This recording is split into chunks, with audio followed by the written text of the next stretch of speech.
3 മിനിറ്റാണ് ചിത്രത്തിൽ നിന്ന് വെട്ടിമാറ്റിയിരിക്കുന്നത്. അതിലൊരു സ്ത്രീയെ ബലാത്സംഗം ചെയ്യുന്ന ഒരു രംഗമുണ്ട്. അത് വെട്ടിമാറ്റിയിരിക്കുന്നു. അത് ഗുജറാത്ത് കലാപത്തിന്റെ ഭാഗമായി അന്ന് നടന്ന സംഭവം അവർ ചിത്രീകരിച്ചതാണ്. അത് വെട്ടിമാറ്റിയിരിക്കുന്നു. ഒപ്പം തന്നെ ഈ സിനിമയിലെ വില്ലന്റെ പേര് ബജ്റംഗി എന്നത് മാറ്റിയിരിക്കുന്നു എന്നാണ് ഇപ്പോൾ നമുക്ക് മനസ്സിലാക്കാൻ വേണ്ടി കഴിയുന്നത്. അങ്ങനെ 3 മിനിറ്റ് വെട്ടിമാറ്റിയ പുതിയ ഭാഗമാണ് ഇന്നു മുതൽ തിയേറ്ററുകളിൽ ഉണ്ടാവുക എന്നാണ് അറിയാൻ കഴിയുന്നത്. സംഘപരിവാറിനെ നോവിച്ച ആ 3 മിനിറ്റ് അല്ലെങ്കിൽ ആ സിനിമയുടെ ആദ്യ അരമണിക്കൂർ അതാണല്ലോ കഴിഞ്ഞ കുറേ ദിവസങ്ങളായി ചർച്ച ചെയ്തുകൊണ്ടേയിരിക്കുന്നത്. ഇന്നിപ്പോൾ പുതിയ ഭാഗം എത്തുമ്പോൾ നമുക്ക് അതിനെക്കുറിച്ചൊന്ന് പരിശോധിക്കാം. തിയോഫിൻ കൊച്ചിയിൽ നിന്ന് നമ്മളോടൊപ്പം ചേരുകയാണ്. ഏതായാലും സെൻസർ കഴിഞ്ഞിരിക്കുന്ന ഒരു കാര്യം നിങ്ങൾ ഓർക്കണം, അവധി ദിവസമായിരുന്നു ഇന്നലെ. എന്നിട്ടും സെൻസർ ബോർഡ് ചേർന്നുകൊണ്ടാണ് ആ 3 ഭാഗങ്ങൾ വെട്ടിമാറ്റിയിരിക്കുന്നത്, സെൻസർ ചെയ്തിരിക്കുന്നത്. അത്രമാത്രം ഭയപ്പെടുത്തുന്നു ഗുജറാത്ത് കലാപത്തിന്റെ ഓർമ്മകളെ സംഘപരിവാറിനെ എന്നതാണ് ഈ അവധി ദിനത്തിൽ പോലും സെൻസർ ബോർഡ് ചേർന്നുകൊണ്ട് റീസെൻസറിംഗ് നടത്തിയതിൽ നിന്ന് നമുക്ക് മനസ്സിലാക്കാൻ വേണ്ടി കഴിയുന്നത്. തിയോഫിൻ ചേരുകയാണ്. തിയോഫിൻ, 3 മിനിറ്റുകൾ വെട്ടിമാറ്റിയിരിക്കുന്നു. അതിലെ ഏറ്റവും പ്രസക്ത ഭാഗങ്ങളാണ് വെട്ടിമാറ്റിയിരിക്കുന്നത്. ഈ ഗുജറാത്ത് കലാപത്തിന്റെ ഓർമ്മകൾ സംഘപരിവാറിനെ ഇപ്പോഴും വേട്ടയാടിക്കൊണ്ടിരിക്കുന്നു, ഭയപ്പെടുത്തുന്നു എന്ന് ഈ സിനിമ നമ്മളോട് പറഞ്ഞു വെക്കുന്നുണ്ട്. ഇന്നു മുതൽ പുതിയ പതിപ്പായിരിക്കുമോ തിയേറ്ററുകളിൽ എത്തിയിരിക്കുന്നത്?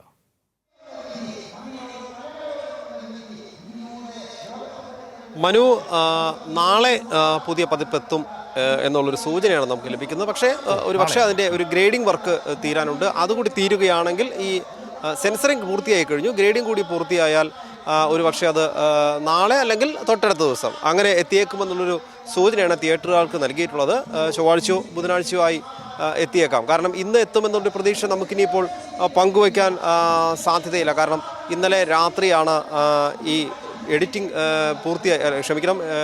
റീ എഡിറ്റിംഗ് കഴിഞ്ഞുള്ള ആ പ്രിന്റിന് പ്രദർശനാനുമതി സെൻസർ ബോർഡ് നൽകിയത്. നോക്കണം, മനു നേരത്തെ സൂചിപ്പിച്ചതുപോലെ ഇന്നലെ ഞായറാഴ്ചയായിരുന്നു. ഞായറാഴ്ച സാധാരണഗതിയിൽ ഈ സെൻസർ ബോർഡ് യോഗം ചേരുന്നൊരു പതിവില്ല.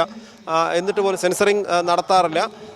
സെൻസറിന് വേണ്ടിയിട്ട് സ്ക്രീനിങ് ഉണ്ട്. ഇത്തരം കാര്യങ്ങളൊന്നും പൊതുവേ നടക്കാറില്ലാത്തൊരു ദിവസമാണ് പൊതുവെ അവധി ദിവസങ്ങളിൽ. നമുക്കറിയാം, നിരവധി പ്രൊഡ്യൂസർമാർ പലപ്പോഴും ഒന്ന് സെൻസർ ചെയ്ത് കിട്ടുന്നതിന് വേണ്ടി സെൻസർ ബോർഡിൻ്റെ കാരുണ്യം കാത്ത് ഈ സെൻസർ ബോർഡ് അംഗങ്ങൾ സിനിമ സ്ക്രീനിങ് നടത്തി കണ്ട് അനുമതി കൊടുക്കാൻ വേണ്ടി പല ദിവസങ്ങൾ കാത്തിരിക്കാറുണ്ട്. ഒരു പക്ഷേ പലപ്പോഴും റിലീസ് ഡേറ്റ് പോലും പ്രഖ്യാപിച്ചിട്ട് ഇതിൻ്റെ പേരിൽ റിലീസ് ഡേറ്റ് മാറ്റേണ്ടി വരുന്ന ചിത്രങ്ങൾ പോലുമുണ്ട്. അത്തരത്തിലൊരു സാഹചര്യത്തിലാണ് ഇവിടെ സംഘപരിവാറിന് വേണ്ടി ഒരു അവധി ദിവസം തന്നെ സെൻസർ ബോർഡ് അംഗങ്ങൾ യോഗം ചേർന്ന് ഇതിനൊരു പ്രത്യേക അനുമതി. കാരണം ഈ റീ എഡിറ്റ് ചെയ്ത പ്രിൻ്റ് എത്തിക്കുക എന്നുള്ളതായിരുന്നു ആവശ്യം. അതിനുവേണ്ടി തന്നെ വളരെ വേഗം ആ റീ എഡിറ്റ് ചെയ്ത പ്രിൻറ്റിന് അനുമതി നൽകുകയും ചെയ്തു. പ്രദർശനാനുമതി ലഭിച്ചിട്ടുണ്ട്. സാങ്കേതികമായി ചില വർക്കുകൾ പൂർത്തിയാക്കാൻ, ഗ്രേഡിംഗ് ഉൾപ്പെടെയുള്ള വർക്കുകൾ ചിലത് ചെയ്യാനുണ്ട്. അതുകൊണ്ട് മാത്രമാണ് വൈകുന്നത്. അത് കഴിഞ്ഞാൽ ആ പ്രിൻ്റ് എത്തും. പക്ഷേ എന്തായാലും സംഘപരിവാറിൻ്റെ ഈ ഒരു ആക്രമണം സിനിമയ്ക്ക് വേറൊരു രീതിയിൽ ഗുണമായിട്ടുണ്ട്. കഴിഞ്ഞ 2-3 ദിവസങ്ങളായി വൻ ബുക്കിംഗ് ആണ് എല്ലാ തിയേറ്ററുകളിലും എമ്പുരാൻ സിനിമയ്ക്ക് ലഭിച്ചുകൊണ്ടിരിക്കുന്നത്. അതുകൂടി പറയാനുണ്ട്.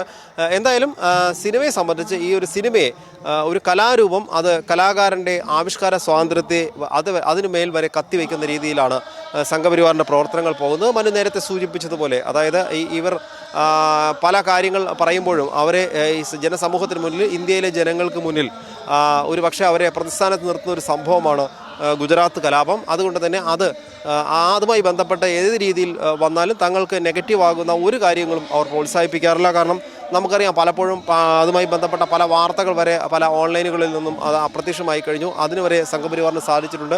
സമാന രീതിയിലുള്ളൊരു പ്രവർത്തനമാണ് ഇപ്പോൾ ഈ സിനിമയെ സംബന്ധിച്ച് നടന്നുകൊണ്ടിരിക്കുന്നത്.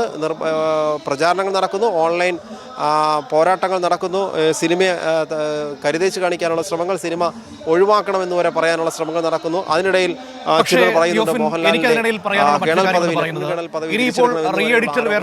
പ്രേക്ഷകരുടെ മുൻപിലേക്ക് എത്താൻ വേണ്ടി പോവുക. സംഘപരിവാറിന്റെ ഭീഷണിക്ക് വഴങ്ങി അത്തരത്തിലൊരു നീക്കത്തിലേക്ക് പോകേണ്ടി വന്നിട്ടുണ്ട് അതിന്റെ അണിയറ പ്രവർത്തകർക്ക്.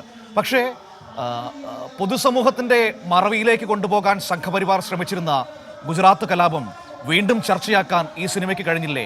അതിന്റെ പുറകിൽ പ്രവർത്തിച്ചിരുന്നവർ ആരൊക്കെയായിരുന്നു എന്ന് പൊതുസമൂഹത്തെ ഒരിക്കൽ കൂടി ബോധ്യപ്പെടുത്താൻ ഈ സിനിമയ്ക്ക് മാർച്ച് 27 മുതൽ ഈ സമയം വരെയുള്ള ഒരു കാലം കൊണ്ട് കഴിഞ്ഞില്ലേ? അത് വളരെ പ്രസക്തമായ ഒരു കാര്യമല്ലേ?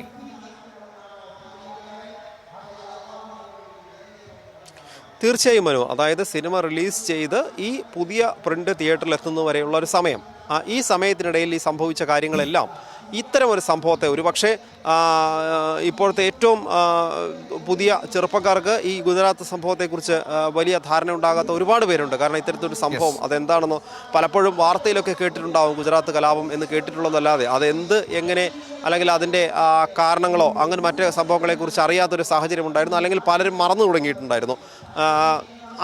ആ ഒരു സംഭവത്തെ തിരിച്ച് ഓർമ്മയിലേക്ക് കൊണ്ടുവരാൻ, ജനങ്ങളുടെ ഓർമ്മയിലേക്ക് കൊണ്ടുവരാൻ, അല്ലെങ്കിൽ അതിനെക്കുറിച്ച് കാര്യമായി അറിയാത്തവർക്ക് ഇതെന്താണ് എന്ന് ഓൺലൈനിൽ തിരഞ്ഞെങ്കിലും അന്വേഷിക്കാനും, ഇതെന്താണ് എങ്ങനെ ഉണ്ടായി എന്നൊക്കെ അന്വേഷിക്കാനുള്ള ഒരു ത്വരയുണ്ടാക്കാനും, ഇത് ജനശ്രദ്ധയിലേക്ക് വിഷയം ചർച്ചയിലേക്ക് കൊണ്ടുവരാനും മാധ്യമ വാർത്തകളിലുൾപ്പെടെ അത് ചർച്ചയാവാൻ, ഡിബേറ്റുകളിലുൾപ്പെടെ അത് ചർച്ചയാകാനുള്ള ഒരു അവസരം വന്നിരിക്കുന്നു എന്നത് തന്നെയാണ് ഇതിൻ്റെ ഒരു ഏറ്റവും വലിയ ഗുണമായി നമുക്ക് കാണേണ്ടത്. എന്തൊക്കെ പ്രതിരോധങ്ങൾ സംഘപരിവാർ തീർത്തപ്പോഴും ഇത് വലിയ ചർച്ചയായി എന്നതാണ്.